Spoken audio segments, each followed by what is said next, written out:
23 h à Abidjan et partout en Côte d'Ivoire. Madame, Monsieur, bonsoir. Tout de suite, les titres de votre édition. Le président de la République, Alassane Ouattara, a reçu ce lundi l'ancien Premier ministre français, Jean-Pierre Raffarin, président de la Fondation Les Leaders de la Paix. L'ancien président de la République du Botswana a également été reçu en audience par le chef de l'État. Avec lui, il a été question de lutte contre le sida.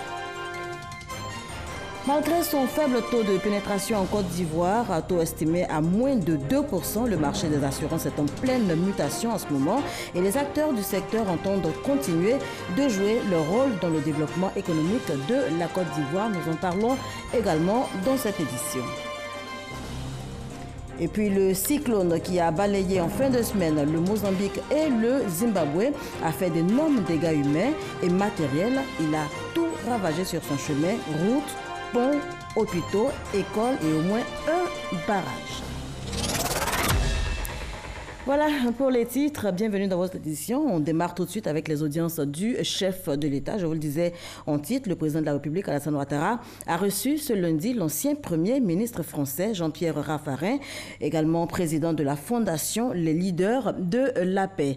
L'ancien président de la République du Botswana a également été reçu en audience par le chef de l'État, le président Alassane Ouattara. Avec lui, il a été question de lutte contre le sida. On fait le point tout de suite avec Jérôme Kofi Abola.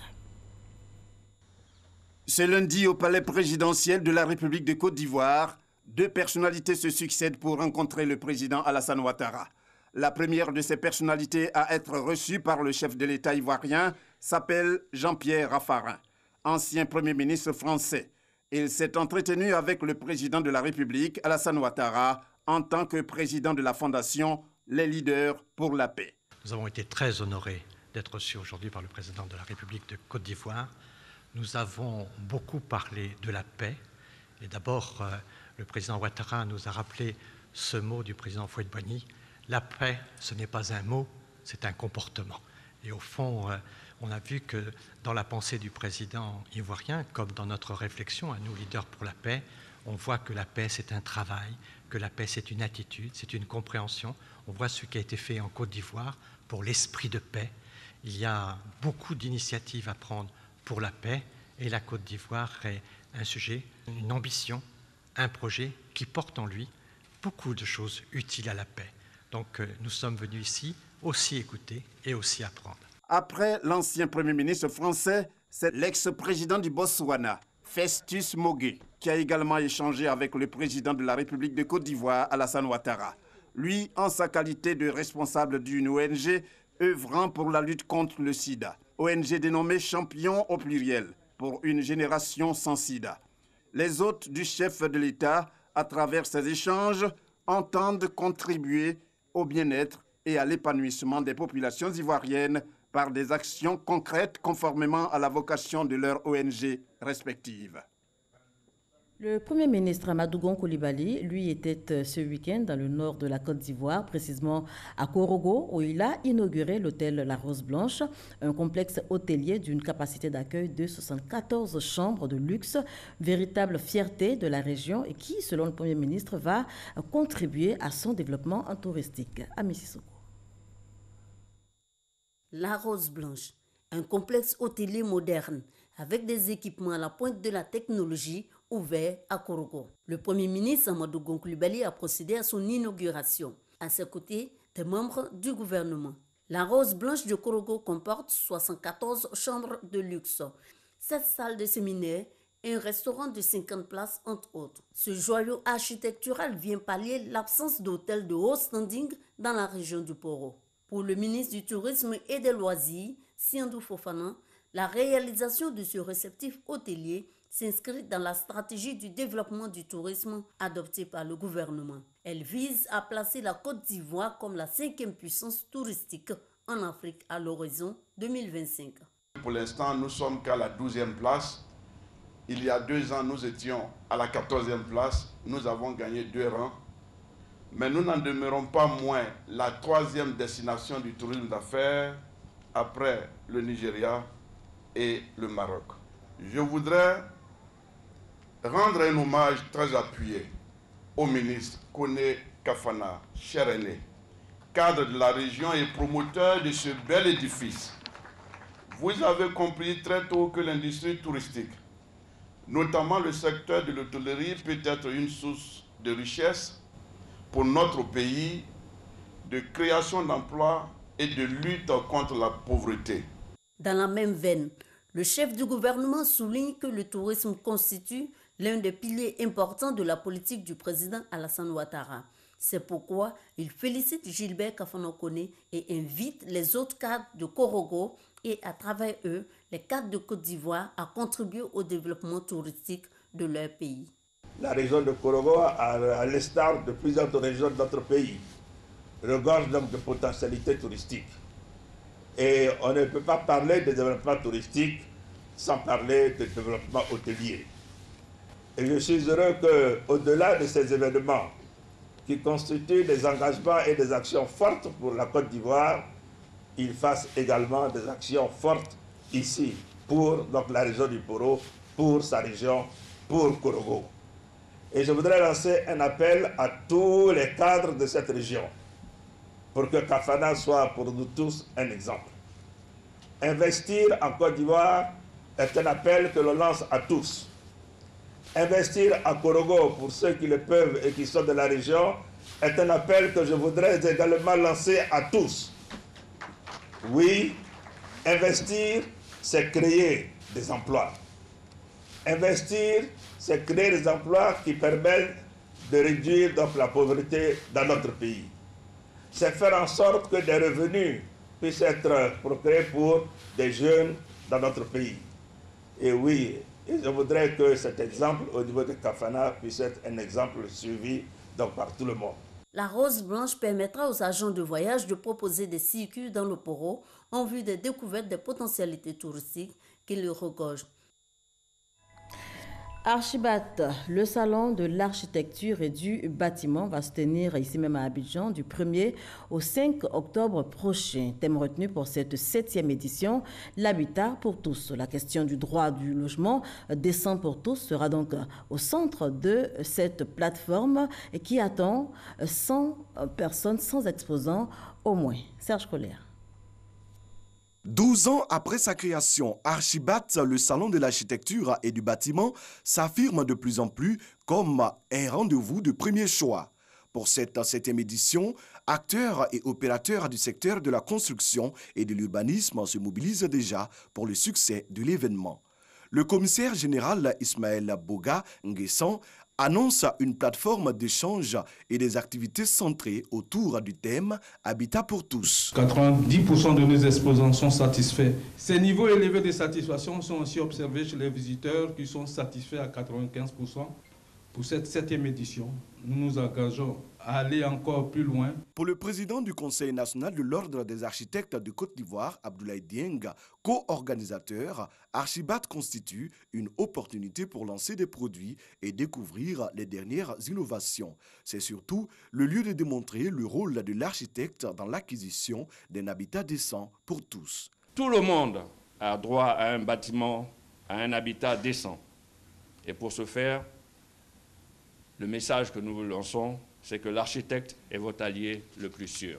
Le ministre Bruno Nabagné-Koné, pour sa part, se tient aux côtés des organisateurs. Je souhaite que les échanges et partages des expériences qui auront lieu à l'occasion de ce 7e salon soient capitalisés et mis à disposition de notre ambition commune d'améliorer significativement le cadre de vie de nos concitoyens. Archibat 2019 se tient du 1er au 5 octobre prochain à Abidjan. Plus de 300 exposants nationaux et internationaux sont attendus.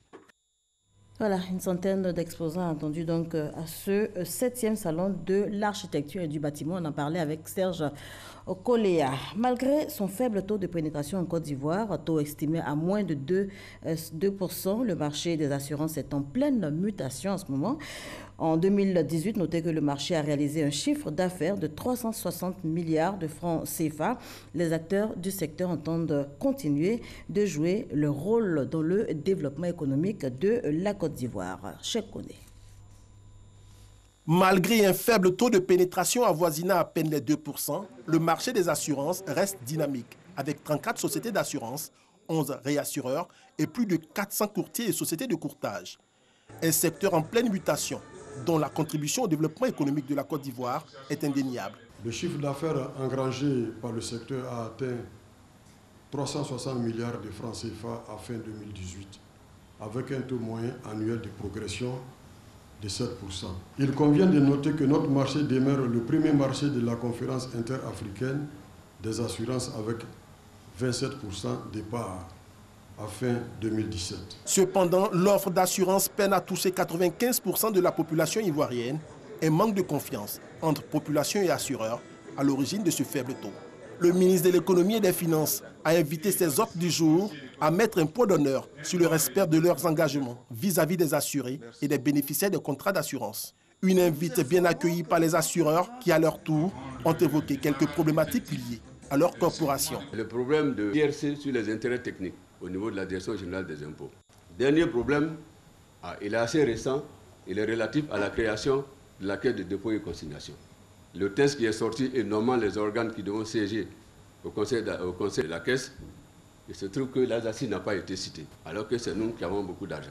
Les acteurs du marché des assurances ont salué les efforts du gouvernement et promis renforcer leur contribution au développement économique du pays. Nous sommes dans un domaine très concurrentiel, donc ce genre de concertation-là entre l'État et le secteur privé permettra donc progressivement de lever les obstacles liés à la pénétration de ce marché.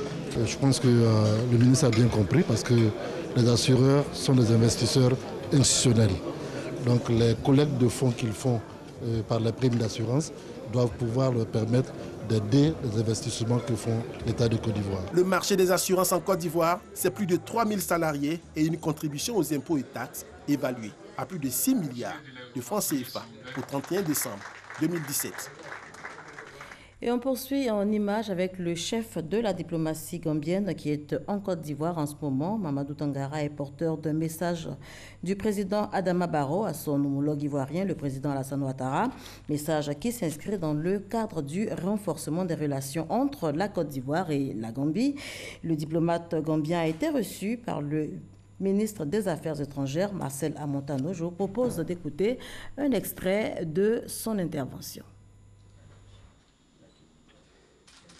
Je suis porteur d'un message de son Excellence le président Adama Barrow, adressé à son grand frère et ami le président Alassane Ouattara, pour voir dans quelle mesure on peut renforcer davantage les relations entre la Côte d'Ivoire et la Gambie.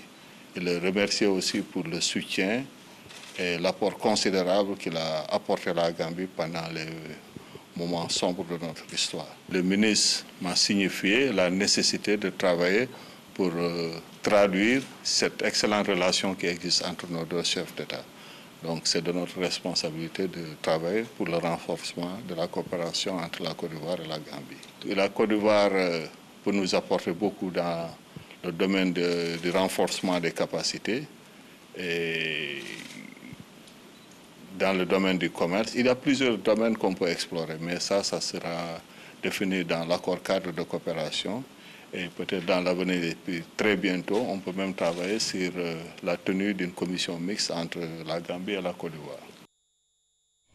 Le respect des droits de la femme au cœur de la 63e session de la commission de la condition de la femme à New York. Et la Côte d'Ivoire était représentée à cette session par la ministre de la Femme, de la Famille et de l'Enfant, Bakayoko Ly Ramata. Au nombre des questions abordées, l'accès de la femme à la protection sociale. On fait le point avec Clément Boko. Des femmes venues de tous les continents réunies à New York pour une même cause, celle de défendre leurs droits. Après la célébration de la Journée internationale des femmes, place à la tenue de la 63e session de la Commission de la condition de la femme. Et pour cette année 2019, les priorités de réflexion sont axées sur les droits des systèmes de protection sociale, l'accès aux services publics et les infrastructures durables au service de l'égalité des sexes et de l'autonomisation des femmes et des filles. À la tribune du siège des Nations Unies à New York, chaque représentant par pays a donc 5 minutes, pas plus, pour présenter la situation des droits des femmes de son pays.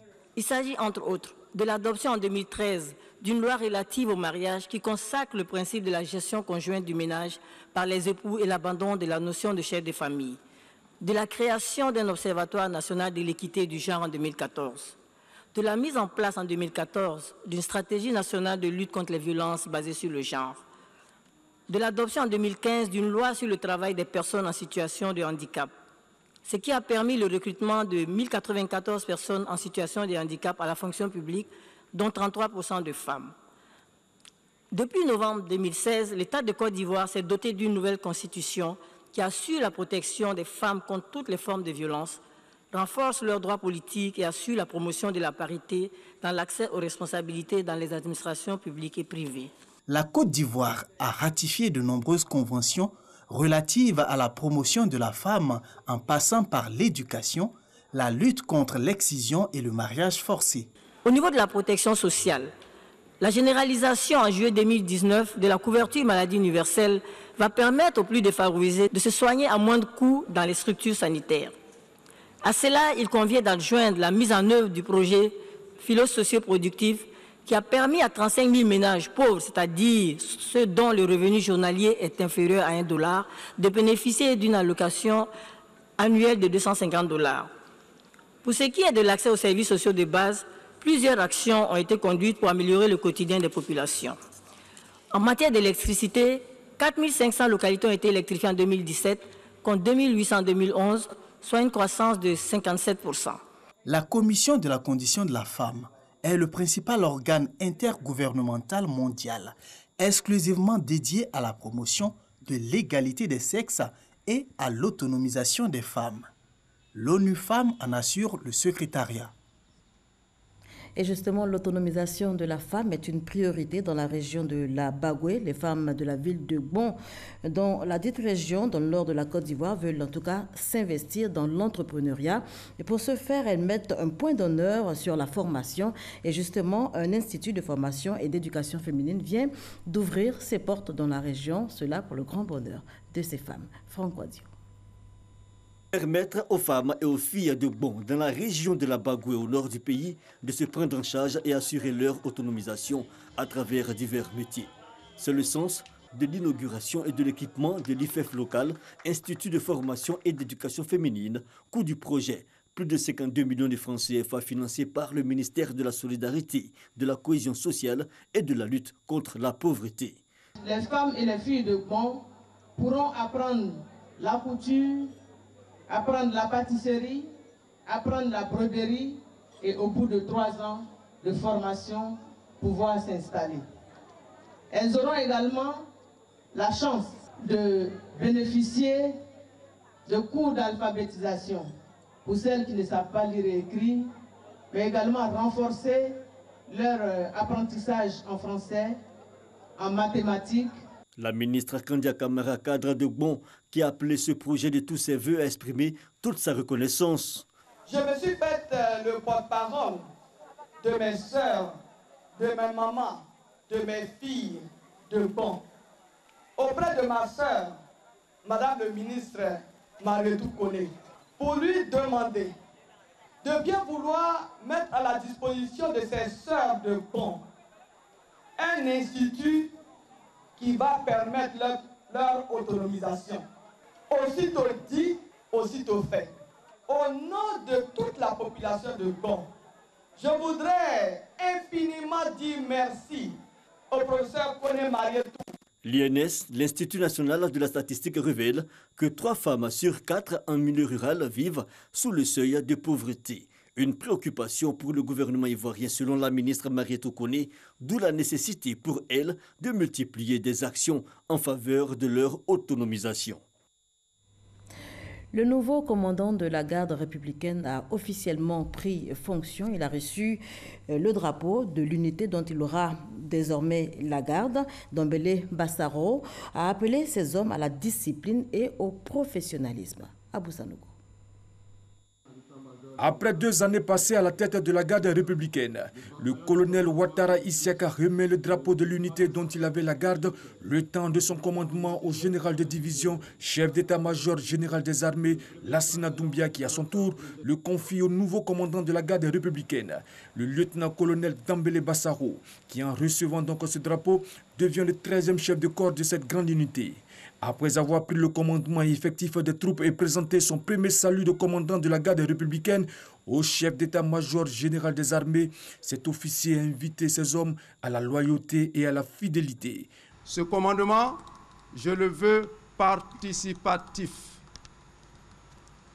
Je vous recommande le pragmatisme consacré par le sens profond de notre devise, facta non verba, c'est-à-dire par le peu et agir.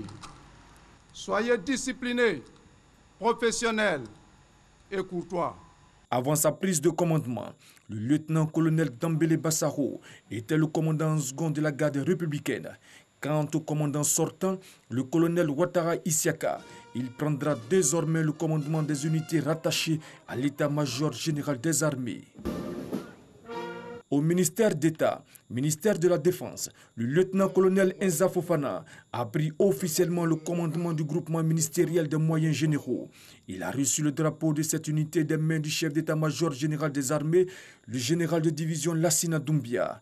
Il en assurera sa garde le temps de son commandement à la tête du groupement ministériel des moyens généraux.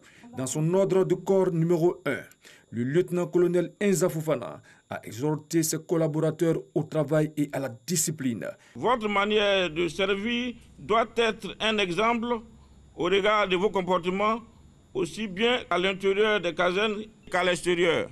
Je vous demanderai de continuer de servir comme vous l'avez toujours fait et soyez rassurés que vous trouverez en moi un partenaire mobilisé, disponible à votre écoute pour évoquer tous les sujets visant à l'amélioration du travail. Un défilé de troupes à pied a parachevé cette cérémonie de prise de commandement. Direction la ville de Bondoukou, où le médiateur délégué en charge des régions du Gontougo et du Bunkani a été officiellement installé. C'était ce week-end. Il a été installé par le médiateur de la République, Adama Tungara, qui, à l'occasion, a appelé les populations à soutenir son représentant. On fait le point avec Jeune Atoubé. À Bondoukou et Bouna, autant que dans les autres localités qui composent les régions du Bunkani et du Gontougo, peu d'habitants ont encore souvenance de l'existence à Bondoukou depuis les années 95 d'un représentant régional du médiateur de la République. Aujourd'hui, ces habitants sont témoins de l'installation du médiateur délégué à charge de ces deux régions. À la salle de réunion de la préfecture de Bondoukou, comble comme cela n'arrive pas souvent, le médiateur de la République, Adama Tungara, a officiellement présenté son représentant régional aux autorités préfectorales, roi et chef traditionnel, chef de communauté et population. Nanan Kwasi Teyua remplace l'ancien médiateur, Lamine Ouattara, peu ou pas connu des populations. Moi, j'ai entendu parler de conflit pour la première fois. C'était l'an dernier à Bouna. Sinon, peu, Ivoiriens, enfin tous, nous vivons ici en paix. C'est la première fois et Dieu merci. Ça s'est arrêté. On pense qu'on fera tout pour que ce genre de situation ne nous arrive plus, ni dans le Bunkani, ni dans le Gontougo. Le médiateur délégué des régions du Gontougo et du Bunkani a été choisi pour sa longue expérience dans l'administration et sa parfaite connaissance des affaires traditionnelles et des coutumes des régions du Bunkani et du Gontougo. Des critères qu'approuvent les populations qui ont encore en mémoire les violences intercommunautaires de Bouna et le conflit foncier de Tagadi dans le département de Bondoukou. Autant de faits qui laissent entrevoir la difficulté de la tâche de médiateur délégué et les attentes des populations. C'est un choix idéal. Il parle le Bron, il parle le Koulango, il parle le Malinké, il parle l'Agni. Et toutes ces langues-là aussi sont les composantes ethniques de la région. Donc c'est un rassembleur. Que ce médiateur soit confiné avec le chef d'État et toutes les communautés pour qu'on puisse avancer. Il reste que l'institution médiateur de la République est encore méconnue des populations dans sa mission comme dans son rôle. Adama Tungara remettant la feuille de route au médiateur délégué, les a précisées en relevant les actions menées par l'institution dans le cadre de l'aide au règlement des conflits. Le médiateur de la République contribue par ses actions à l'amélioration du fonctionnement des services publics et au renforcement de la cohésion sociale, et il est surtout le défenseur des droits des citoyens. Continuer de cultiver le vivre ensemble qui fait du Gontougo et du Boukani une région forte et une région paisible. Le médiateur de la République veut capitaliser ses acquis en jouant la carte de la proximité et de la visibilité de l'institution que traduit sa politique de déconcentration. Aujourd'hui, l'institution compte 9 délégations régionales. L'édition 2019 des Journées nationales de la communication a pris fin à Yamoussoukro. Les participants, tous des membres du réseau ivoirien des communicants, ont pu approfondir en tout cas leur connaissance du digital. Les temps forts avec Kader Sogodogo. C'est terminé pour la 4e édition des Journées nationales de la communication. À Yamoussoukro, entre panels, communication et conférences, les participants ont pu renforcer leurs capacités et échanger les bonnes pratiques. Le digital a dominé les travaux. Cette année, 2 pays, le Mali et le Burkina Faso, ont fait l'amitié à la Côte d'Ivoire en participant aux travaux. Ils repartent d'ailleurs satisfaits. Il y a échange d'expérience, il y a échange de parcours, il y a contribution intellectuelle et il y a surtout beaucoup d'éléments d'inspiration. Donc pour moi, c'est surtout d'abord un lieu où je suis venu pour apprendre, mais aussi pour partager. Et en cela, je suis très satisfait. Temps fort des Journées nationales de la communication 2019, ce standing ovation pour Mereb Kamen Doumbia, qui, après 4 années passées à la tête du réseau ivoirien des communicants RICOM, passe la main. Le nouveau président entend œuvrer pour le rayonnement de la profession de communicant. Ce mandat, nous l'envisageons sous l'angle de la continuité, c'est vrai, mais aussi de l'innovation, parce qu'il faut améliorer notre notoriété et il faut toucher du doigt les problématiques des communicants et des marketeurs afin de nous aider tous à améliorer notre position en entreprise et surtout nos performances. Les Journées nationales de la communication s'inscrivent dans le cadre des Journées nationales en métier, une initiative du groupe RHCOM soutenue par la RTI. D'autres initiatives sont prévues au cours de cette année. Échange culturel entre la Côte d'Ivoire et les Antilles. La 7e édition du carnaval ivoiro-antillais s'est tenue sur le sol ivoirien. En plus des échanges socio-économiques, ce festival prône le retour aux sources. C'est ce que nous rapportent Jean-Jacques Djadji et Franck Kouadio. Parade, masque, reine en folie et danse guerrière, tafta et froufrou à l'envie et au regard. Un carnaval pour célébrer la fraternité et le brassage culturel entre la Côte d'Ivoire et les Antilles à travers les traditions hatchan et martiniquaises. J'ai déjà assisté à la fête des générations et ça m'a inspiré. Je me suis dit oui, il faudrait qu'on fasse ce genre de choses. Ce carnaval, c'est un brassage de culture. Le choix de la Côte d'Ivoire, une symbolique pour un retour aux sources, surtout pour ces Caraïbéens qui viennent pour la première fois en Afrique. Le carnaval ivoiro-antillais, une occasion d'échanger donc.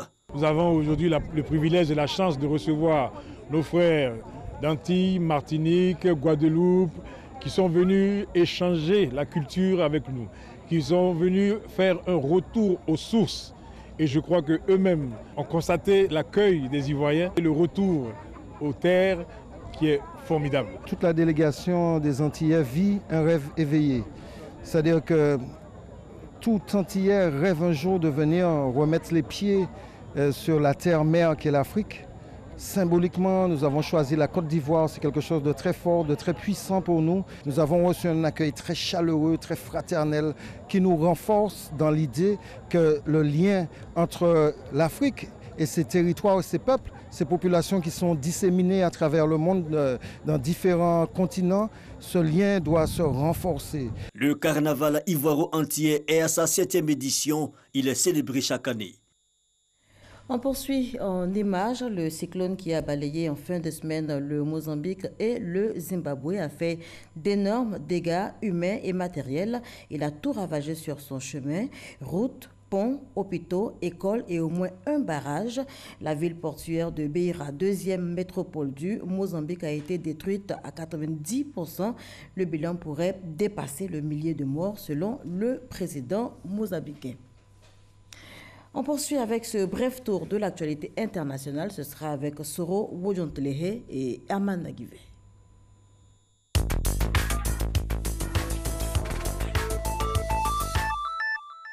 Vague d'indignation après l'attaque de Dioura au Mali. Un dernier bilan établi dénombre 23 morts et 17 blessés. Dans le centre du pays, une base militaire à Dioura était ainsi visée par des dizaines d'hommes armés qui ont opéré à l'aide de voitures et de motos. Le président malien Ibrahim Boubacar Keïta a réitéré la détermination du Mali et des Maliens à lutter contre ces violences qu'il qualifie d'actes ignominieux commis par l'ennemi. Même sentiment de consternation éprouvé par la MINUSMA et l'opposition malienne. 2 ans de prison avec sursis pour Koffi Olomide. Le chanteur a été sanctionné par le tribunal correctionnel de Nanterre pour atteinte sexuelle sur mineur de 15 ans. Les faits d'agression sexuelle se sont déroulés en région parisienne entre 2002 et 2006. Les plaignantes sont 4 danseuses. Elles appartenaient toutes au groupe Quartier Latin. Leur plainte avait été déposée à partir de 2007, puis en 2009 et 2013. Koffi Olomide, 60 ans révolus, a déjà été condamné 3 fois pour un fait de fraude fiscale, des agressions physiques portées sur l'une de ses danseuses et son producteur. Au nord-ouest de l'Europe, une fusillade a occasionné 3 morts et des blessés à Utrecht, ville située dans le centre des Pays-Bas. Aux premières heures du drame, la police néerlandaise a dressé le profil du tireur. L'homme suspecté a été arrêté le même jour. Il est de nationalité turque. Ce nouvel acte meurtrier s'est produit dans l'intervalle de 3 jours après l'attaque perpétrée avec des armes à feu en Nouvelle-Zélande. Un commentaire de Herman Guivet qui met un terme à ce journal. Merci de l'avoir suivi.